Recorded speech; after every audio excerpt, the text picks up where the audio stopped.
Hello, ladies and gentlemen, and anyone anywhere above or in between. My name is Virginia, and welcome to my channel. Today, we are once again hanging tight in Japan, and I am building a Jinja, or Shinto Shrine.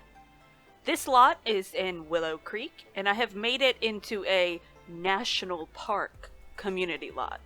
Because, just like in my last video, this is a shrine, and not a house.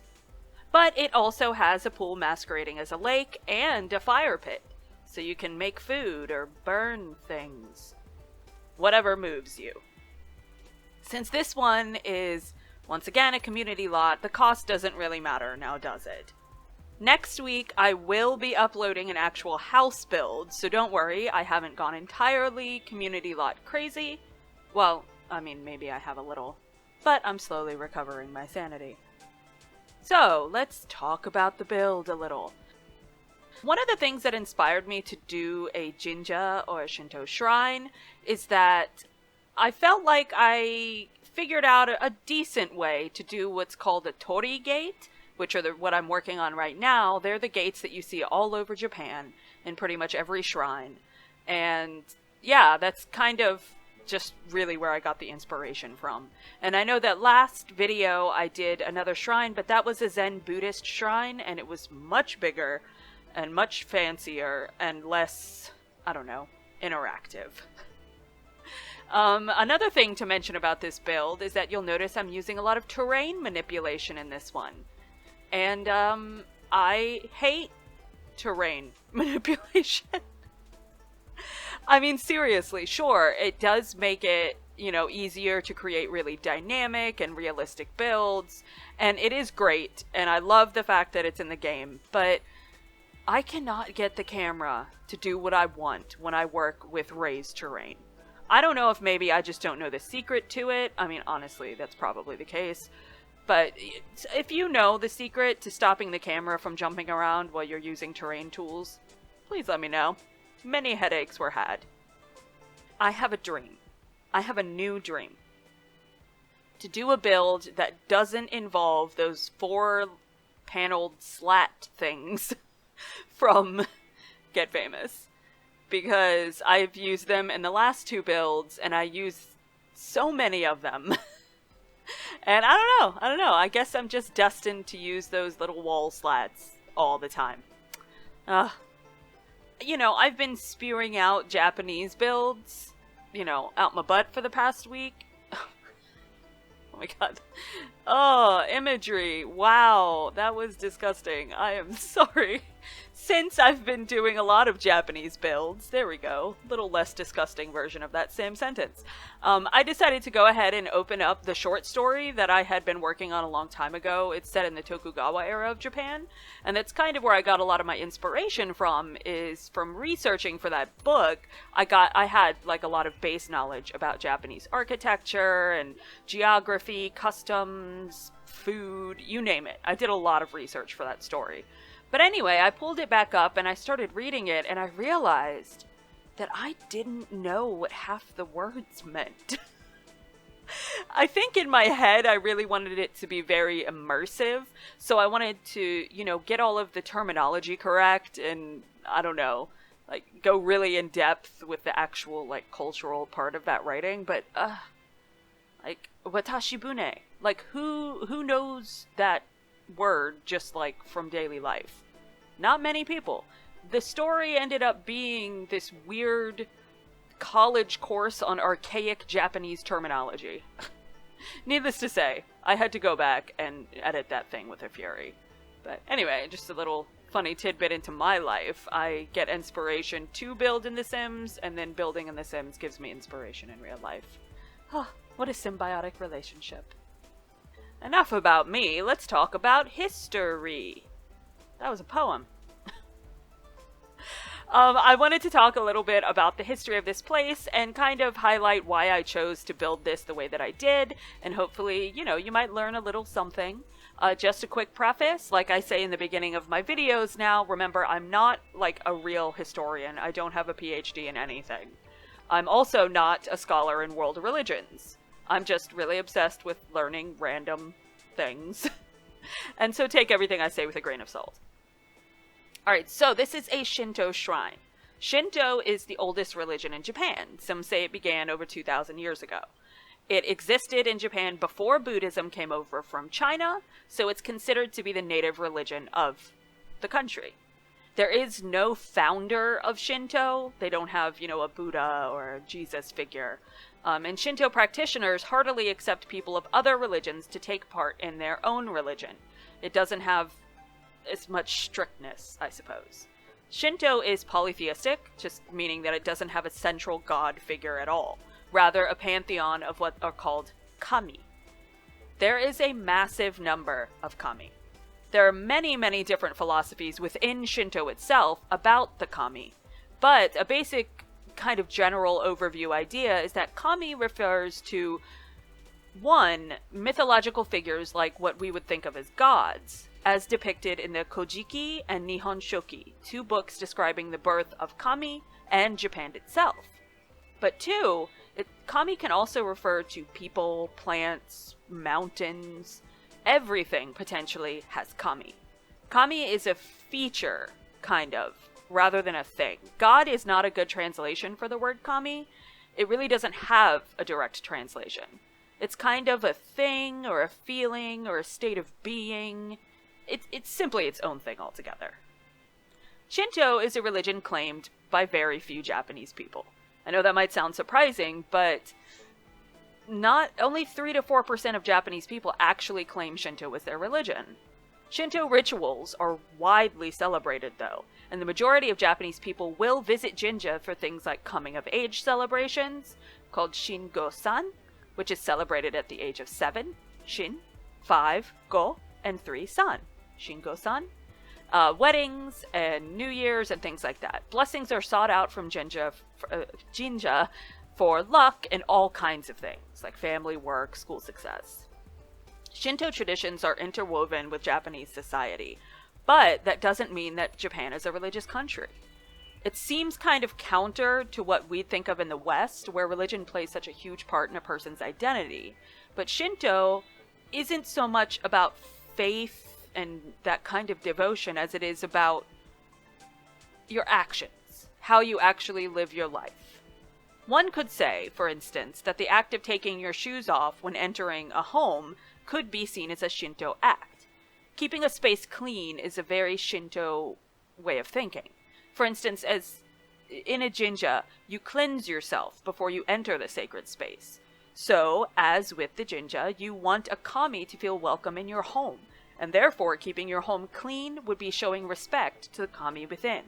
And remember, depending upon the philosophy of kami you're thinking of, there could be hundreds of them in your home right now. And speaking of hundreds, there are hundreds of Jinja throughout Japan. The tori, the red gates, are used as a marker, a spot between the sacred space of the Jinja and the rest of the world. Shinto has, like I mentioned before, 2 huge concepts. The concept of impurity, kegare, and purity, harae. Thus the act of washing your hands before entering a shrine. The chozuya is the name of the hand-washing station. It usually consists of bamboo ladles and a flowing water source, like a fountain. And once you've stopped at the chozuya and cleansed yourself, you then head into the actual shrine itself, where you can make an offering to the kami, which is normally like 5 yen, is what I read was pretty popular. And then you ring a ceremonial bell, and that's said to alert the kami to your presence. Once you've said your prayer and given an offering, you can purchase things like scrolls or amulets called omamori, meant to symbolize all sorts of things, specifically luck. There are fortunes that you can get at most shrines called omikuji, predictions for the coming year. You shake this wooden box thing and a specific stick comes out, and then you take the stick to the shrine attendant and they give you your fortune. If you receive a bad fortune, you can tie it up in the shrine to negate that bad luck. There are also these little wooden plaques called ema. You can write your hopes and wishes onto, or whatever message you want to send to the kami, I suppose, and then you can hang them in the shrine. I tried to show this little tidbit by putting all those little cards from the seasons pack all over the gates of the shrine. Shinto is quite an interactive practice. And even if you're not a religious person, why not try for some good luck, right? So this particular build, this particular shrine is based off of a lot of different shrines. But the Torii Gate walkway was definitely inspired by Fushimi Inari, the world-famous Jinja in Kyoto, as seen in such films as Memoirs of a Geisha. I kind of mixed the concept of Fushimi Inari with the layout of a much smaller, like more rural shrine, because Fushimi Inari is absolutely massive. It's an entire mountain. Fushimi Inari is the head shrine to Inari, the kami of foxes, rice, sake, tea, agriculture, just to name a few. Inari has been depicted as male, female, and entirely androgynous. So you could say Inari ain't got no time for no gendered nonsense, because Inari don't suffer no fool. While Inari is associated with many things, in modern Japan, they are said to represent abundance and stability, and is popular among, in the business world. Inari is kind of a sign of success. So the Fushimi Inari, which this is based on, itself is actually open 24 hours a day. Most shrines are open pretty much all the time. But the shops and stalls and things like that surround the shrines are usually only open for normal business hours. In Fushimi Inari, they actually have like tea stops dotted along the 4-kilometer hike from the base of Inari Mountain to the top. And at the top of Inari Mountain, there's like hundreds of tiny little shrines all over the summit. It's actually really cool. And the climb is super steep, and it can be super crowded during the day, so nighttime might be a good way to go if you want to visit. Plus, I have heard that cats like to come out at night, and who doesn't like a good Shinto kitty? The main structure of the famous Fushimi Inari was built back in 1499, and it actually has over 1,000 torii gate along the winding mountain path. They're known as the Senbon Torii. But there's actually said to be over 10,000 torii gate along the entirety of the Inari Mountain. Obviously, I did not build 1,000 or 10,000 of these bad boys, because my god, ain't nobody got time for that. Except, the real life people that made and installed them. Talk about dedication. That actually reminds me that these torii gates are special because unlike most torii, they're not created by the Shinto monks, but they were gifted to the shrine. People gifted all of the thousands of torii in hopes of receiving good fortune from Inari and the other kami, thus why there are just so many. And the vermilion color of the torii gates, they're not red, they're vermilion, is also said to be representative of Inari and the idea of abundance, and is supposed to also symbolize the bright and nurturing sun. So, there you have a brief rundown of shrines and Shinto and all that bad stuff. As you can see from the build, I tried to include a lot of nods to real Jinja, what with the sink at the beginning for purification, which, I actually haven't built that yet. I do. I put in a sink right at the entrance so you can wash your hands before going through our own tiny version of Fushimi Inari. And then, I do the fox statues as a nod to Inari, who was often, if not shown as a fox, at least associated with foxes. So it's not saying that Inari is a fox god, but foxes are just seen as kind of their buddies, I guess. That is a super